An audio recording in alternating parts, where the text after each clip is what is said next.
Hello students, my name is Jasmeet Kaur from सहज coaching centre. इस video में मैं आपको कुछ टिप्स ऐसे दूंगी जो मैंने खुद ट्राई एंड टेस्ट किए हैं। तो अब मैं आपको एक बहुत ही अच्छा सरप्राइज देने वाली हूँ। अभी रिसेंटली मैंने एक पीटीई का टेस्ट दिया था and in that I scored an overall 89, जो कि मैंने एक्चुअली जो है सिर्फ और सिर्फ अपनी मेहनत पे किया है। यहाँ पे मैंने जो भी चीज़ें ट्राई की हैं या फिर जो चीज़ें मैंने इसके अंदर जो फॉर्मेट यूज़ किया है, जो मेरा प्रैक्टिस का जो वे था, इस वीडियो में मैं आपको वो सब कुछ बताऊंगी। तो मेरा जो स्कोर था वो आपको स्क्रीन पे डिस्प्ले हो रहा होगा। तो अभी जो मेरा स्कोर आया है that is 90 in speaking, listening and writing, but reading में मैंने थोड़ी सी गलती कर दी जिसकी वजह से आई गॉट ओनली 79 और ओवरऑल मेरा बना 89। तो यहाँ इस वीडियो में मैं आपको बताऊंगी कि 90 लेने के लिए कौन कौन सी जो चीज़ें हैं वो हमने करनी है, किन किन बातों का ध्यान रखना है, एटमॉस्फेयर कैसा था वहाँ पे जब मैं एग्ज़ाम देने गई, और वहाँ जो मेरे साथ में स्टूडेंट्स बैठे थे उनकी तरफ से मुझे क्या प्रॉब्लम्स हुई, और 79 रीडिंग में आए उसके पीछे मेरी गलती क्या थी। So I tell you each and everything, but for that make sure कि आप इस वीडियो को एंड तक देखें और कोशिश कीजिएगा कि स्किप मत नहीं करना है, क्योंकि अगर आप इस वीडियो को स्किप करोगे किसी भी स्टेज पे हो सकता है आपको ये इंपॉर्टेंट पॉइंट मिस कर दो। So I have everything what I did, I have it on my diary with me, so I'm going to tell you each and everything what I did. So let's start with it. So first of all, PTE का exam देने के लिए जब हम preparation start करते हैं तो हम ये चीज़ भूल जाते हैं कि हमें पहले क्या करना चाहिए, ड्यूरिंग द टेस्ट क्या करना चाहिए, टेस्ट के बाद में क्या करना चाहिए। तो पहले हम कुछ बेसिक चीज़ें देख लेते हैं कि बेसिकली वहाँ पे जब हम टेस्ट सेंटर में जाते हैं तब क्या करना है और उससे पहले क्या करना है। So, on the day of my exam और prior to that, मैंने एग्ज़ाम की जो पर्टिकुलर इंडिविजुअल टेस्ट थे वो छोड़कर मैंने अपने आप को मॉक टेस्ट पे जज करना शुरू कर दिया। वैसे क्या होता है, हम लोग वीक में एक मॉक टेस्ट लेते हैं, बट आई ट्राइड कि जैसे आई थिंक मेरा एग्ज़ाम था ऑन थर्सडे, तो मंडे, ट्यूसडे एंड वेंसडे मैंने ये तीनों दिन सिर्फ और सिर्फ मॉक दिया है। एंड बिलीव मी, वो मॉक टेस्ट का result was far less than जो मेरा एग्ज़ाम में रिजल्ट आया। जो मैंने पहला मॉक टेस्ट दिया आई गॉट 65, दूसरे मॉक टेस्ट में 62 हो गया, थर्ड मॉक टेस्ट में 72 आ गए। तो पहले जब 60s में आ रहे थे तो आई वॉज वेरी डाउटफुल कि पता नहीं रिज़ल्ट कैसा आएगा, स्कोर कैसा आएगा। और फिर जब मैंने 72 वाला दिया आई थॉट कि हाँ मैं कर लूँगी। एग्ज़ाम वाले दिन मेरा एग्ज़ाम इवनिंग में था 8 बजे, बट मैंने मॉर्निंग में कुछ भी प्रैक्टिस नहीं किया। लिटरली मैंने कोई भी प्रैक्टिस नहीं की, किसी भी मॉड्यूल की किसी भी तरह से मैंने कुछ प्रैक्टिस नहीं की है। जैसे कि मैं आपको भी बताती हूँ अपने वीडियोज़ में कि जिस दिन आपका एग्ज़ाम है उस दिन कोई भी टेस्ट मत लो। होता क्या है कि हम अपनी जो एनर्जी है, जो हमारे व्यूज़ हैं, हम वो उसी वाले जो प्रैक्टिस टेस्ट है उनमें यूटिलाइज कर लेते हैं। फिर जब एग्ज़ाम देने जाते हैं तो हमें एक ऐसा लगता है कि यार ये अभी तो किया था, ये अभी मैंने यूज़ किया था, मैं दोबारा नहीं करूँगी। सो उस चीज़ को अवॉइड करने के लिए सबसे बेस्ट चीज़ रहती है कि आप एग्ज़ाम डे पे कुछ प्रैक्टिस मत करो। जस्ट आप जो भी आपने पहले प्रैक्टिस किया हुआ है उसको अपने दिमाग में रखो, stay calm, relaxed and pray to the God. तो यही चीज़ मैंने की एग्ज़ाम डे पे। एग्ज़ाम दे के घर आकर इवन मुझे अपने पे बिल्कुल भी यकीन नहीं था कि मेरा एग्ज़ाम कैसा हुआ होगा। मुझे लगा कि मेरा स्कोर बहुत ही बुरा आएगा मेरे एक्सपीरियंस की वजह से, लेकिन fortunately I ended up getting 89 and मेरा जो उस टाइम पे रिएक्शन था दैट वाज नथिंग। मैं बिल्कुल चुप ही रही, मुझे यकीन नहीं हुआ कि I actually attend that score. और वो सब मैंने उन्हीं टिप्स एंड ट्रिक्स से अचीव किया जो मैं आप लोगों को भी बताती रहती हूँ। तो इस वीडियो में आपको दोबारा बताऊँगी। सो टू बिगिन विद, स्पीकिंग और राइटिंग होता है सबसे पहले। वेल छोड़ो, पहले मैं आपको बताती हूँ एग्ज़ाम सेंटर में मेरे साथ क्या हुआ। तो जब मैं एग्ज़ाम सेंटर पहुंची, पहले तो वहीं पे मैं बहुत डीमोटिवेट हो गई, बिकॉज मेरे साथ 2 और स्टूडेंट्स थे एंड वो अपना व्यूज़ बता रहे थे एक दूसरे को कि उनका 4th टाइम वो एग्ज़ाम दे रहे हैं, कोई कह रहा था मेरा 2nd टाइम है और यहाँ पे रिज़ल्ट नहीं आता है, बिकॉज मैंने अपनी लोकेशन में ऐसे सेंटर पे जाके एग्ज़ाम दिया जिसको लेके बच्चों के माइंड में ये व्यूज़ थे कि यहाँ पे स्कोर नहीं आता है, ये बहुत ही बुरा टेस्ट सेंटर है, यहाँ प्लीज़ कोई एग्ज़ाम मत दो। तो मैंने वहीं पे एग्ज़ाम बुक किया कि I wanted to test it for myself. फिर क्या हुआ, एक बार एग्ज़ाम अगर रिजल्ट नहीं आया, एटलीस्ट मुझे इस चीज़ की गारंटी रहेगी कि इस सेंटर में नहीं जाना है। तो मैंने वहीं पे एग्ज़ाम दिया और वो बच्चे भी यही डिस्कस कर रहे थे कि कहीं और सीट नहीं मिली तो हमें यहीं पे बुक कराना पड़ा और हमारा रिजल्ट अच्छा नहीं आ रहा है, कोई 4th टाइम दे रहा है, कोई 2nd टाइम दे रहा है। तो I got very nervous at that time.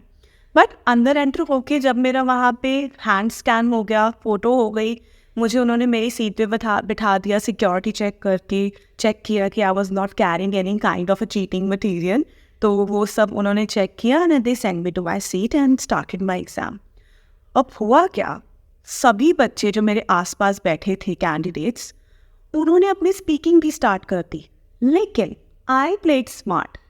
मैंने उतनी देर तक अपना टेस्ट स्टार्ट नहीं किया जब तक I myself was not satisfied कि मेरी जो ऑडियो है वो क्लियर है, जो मैं सुन रही हूँ उसकी वॉल्यूम मेरे लिए एडिक्वेट है या नहीं है।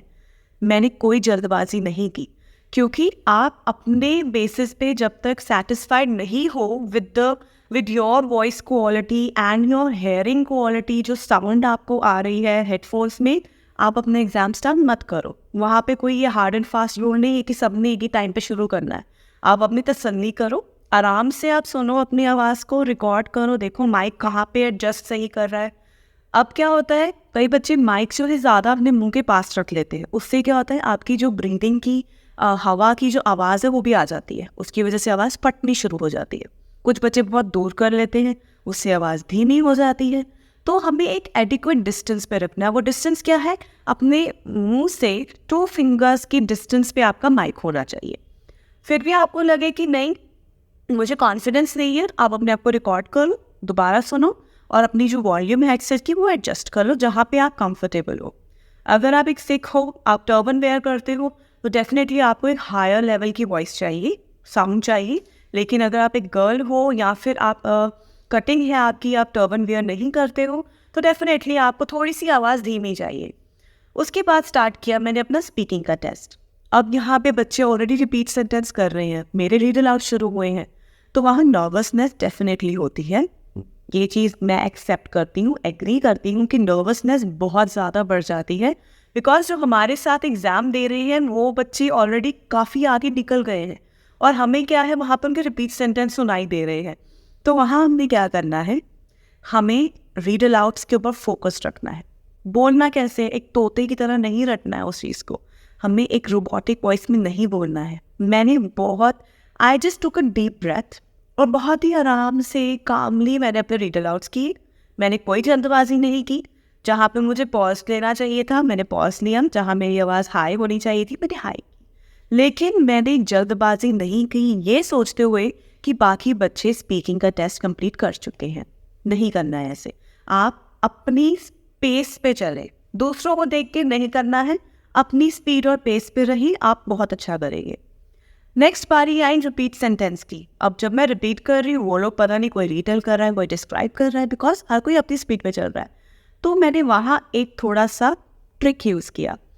मैंने रिपीट करते टाइम लिखा नहीं, सेंटेंस नोट डाउन नहीं किया, मैंने अपनी आंखें बंद की। जैसे ही वो ऑडियो ख़त्म हुई आई ओपन्ड माई आइज़, क्योंकि मुझे देखना था मेरी रिकॉर्डिंग कब स्टार्ट हो रही है। अब एक और चीज़, यहाँ हम बच्चे बहुत गलती कर देते हैं कि जब हम रिपीट सेंटेंस को बोलना है हमने, तो वहाँ पे जब रिकॉर्डिंग स्टार्ट होती है, हमें जब वहाँ दिख जाता है आइकन रिकॉर्डिंग का, हम बोलना शुरू कर देते हैं, बट वहाँ उस टाइम पे नहीं बोलना है। जब तक वो रिकॉर्डिंग वाले बार में वो कलर वाली लाइन आनी शुरू नहीं होती है, you will not start speaking. जब वहाँ एक लाइन आना शुरू हो गई है, स्टार्ट स्पीकिंग, आप अपना सेंटेंस रिपीट कर दो। एंड प्लीज़ माइंड मी, जो भी एक्सेंट पियर्सन के टेस्ट में आता है, रिटेल हो गया, समराइज हो गया, या फिर लिसनिंग हो गई, या फिर जो भी है ना जिसमें हमने सुननी है ऑडियो, वो बहुत ही अच्छी एक्सेंट है, एक एक वर्ड समझ आता है। आप दूसरों की बातों में ये आके ये मत सोचिए कि वहाँ पे जो ऑडियो है वो समझ में नहीं आती है, बहुत क्लियरली समझ आता है वहाँ पे। और अगर आप बहुत शांत होकर सुन रहे हो तो अच्छा से सुनेगा। और उसके बाद डिस्क्राइब एंड रिपीट रिटन मैंने बहुत अच्छे से कर ली। Answer short questions were also very easy and I did that very well. लेकिन respond to situation and summarise the group discussion वाले जो वहाँ पे डेमो क्वेश्चंस आए हैं, मैंने वहाँ एक चीज़ नोटिस की, बाकी बच्चे उन क्वेश्चंस को स्किप कर रहे थे। They were not attempting those questions, लेकिन मैंने वो चीज़ें अटेम्प्ट की। क्यों?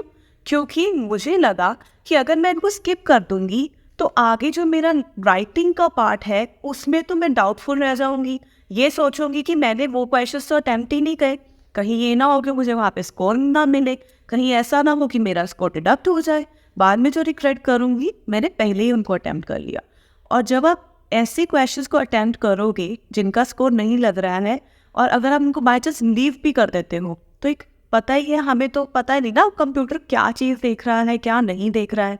तो मैंने उन चीज़ों को अटेम्प्ट किया, उन दोनों क्वेश्चन टाइप्स को, बहुत ही ईजी था। रिस्पॉन्ड टू सिचुएशन क्या है, सिर्फ एक क्वेश्चन आया उनका आंसर दे दो 40 सेकेंड्स में। समराइज द ग्रुप डिस्कशन, उसमें भी बहुत ईजी है, 3-4 दोस्त आपस में डिस्कशन कर रहे हैं, मैंने नोट्स बना लिए और 1.5-2 मिनट में उनकी डिस्कशन समझा दी कि इस बारे में डिस्कस कर रहे हैं। राइटिंग पार्ट में मुझे समराइज रिटन टेक्स्ट वाला जो था वो बहुत ही इजी था। उसमें मैंने कोई टेम्पलेट नहीं यूज़ किया, कुछ भी टेम्पलेट यूज़ नहीं किया है मैंने। Also in the writing part template जो है वो मुझे ऐसा लगता है, और जो लोग ये टेम्पलेट प्रोवाइड करते हैं उनका जो मेंटालिटी होती है वो ये समझते हैं कि टेम्पलेट उन बच्चों को दे दो क्योंकि ये लिख ही नहीं सकते हैं, ये किसी चीज़ के काबिल ही नहीं है। अगर आपको भी लगता है कि आप नहीं लिख सकते हो, आप में इतना कैलिबर ही नहीं है, तो आप टेम्पलेट यूज़ करो, मैं नहीं रोक रही हूँ। लेकिन अगर आपको अपने कैलिबर पे यकीन है, आपने जो शुरू से लेके अभी तक स्टडीज़ की है, आपको अपने ऊपर इतना यकीन है कि yes I can write an essay by myself, मुझे किसी के सहारे की ज़रूरत नहीं है, तो आप खुद लिखो ऐसे। बिकॉज टेम्पलेट उन बच्चों के लिए जो लिख ही नहीं सकते हैं, जो लोग एक तरह से मेरे व्यू के अकॉर्डिंग जो इलिटरेट है, उनको तो कुछ आता ही नहीं है, तो हम ऐसे तो लिख ही नहीं सकते हैं, हमें टेम्पलेट चाहिए। टेम्पलेट एक तरह से आपके लिए कैरिकेचर्स है, जो कि आपकी एक तरह की बैसाखियाँ हैं आपके लिए, तो आप उनको यूज़ करके लिख रहे हो, which is wrong. So you should not use a template until and unless you believe that you are not capable of doing anything। तो ये आपकी मर्जी है। Well, back to the topic, मैंने अपना ऐसे समराइज, रिटन लेक्चर और describe image, इन सभी क्वेश्चंस में किसी में भी टेम्पलेट यूज़ नहीं किया मैंने जैसा आप लोगों को समझाती हूँ पढ़ाती हूँ वैसे ही अपना एग्ज़ाम अटेम्प्ट किया है। और इसमें जो रीडिंग आई थी that was believe me average थी, ना डिफ़िकल्ट थी ना इजी थी, लेकिन मैंने वहाँ गलती क्या की है। अब आप मेरी गलती सुनो। मैंने ये चीज़ बहुत जल्दबाजी में कर दी। वहाँ ऊपर टाइमर चल रहा था रीडिंग के लिए, मेरे सिर्फ 5 स्ट्रीट्स बची थी और टाइमर मेरे पास था 8 मिनट का। मुझे वहाँ ये लगा कि मेरा टाइम निकल जाएगा, मैं कर नहीं पाऊँगी। मैं वहाँ थोड़ी सी नर्वस हो गई, तो मैंने वहाँ जल्दबाजी में जो MCQs थे वो मैंने गलत कर दिए, रीऑर्डर भी मैंने गलत कर दिया। अब उससे हुआ क्या, मेरा सारा स्कोर बिगड़ गया। अब वहीं पे अगर मैं थोड़ा रिलैक्स्ड होके करती, थोड़ा समझ के उसको अटेम्प्ट करती, चेक करती रीऑर्डर्स करने के बाद, तो डेफिनेटली मेरा स्कोर हार्म नहीं होना था। तो ये गलती प्लीज़ आप लोग भी मत करें। रीडिंग में आप जब भी अपना आंसर पुट कर रहे हो उसको चेक करो कि ये सही है या नहीं है। रीऑर्डर्स में आप प्लीज़ ये चीज़, जब आप ऑर्डर में लगा रहे हो अपने पैराग्राफ्स को, तो कोशिश करो कि उसको एक बार पूरा रीड करके देखो और अंडरस्टैंड करो कि इसमें कुछ सेंस बन भी रही है या नहीं बन रही है। तो मैं नहीं चाहती जब गलती मैंने की है वो आप लोग भी करो। तो अगर आपके अंदर कैलिबर है, आपको अच्छे से रीडिंग की जो पैटर्न समझ आता है, उसके अंदर आपको पता है टेक्निक कौन सी फॉलो करनी है, तो आप उसी टेक्निक पे करो। और रही बात लिसनिंग की, लिसनिंग को मुझे बहुत ईजी लगती है।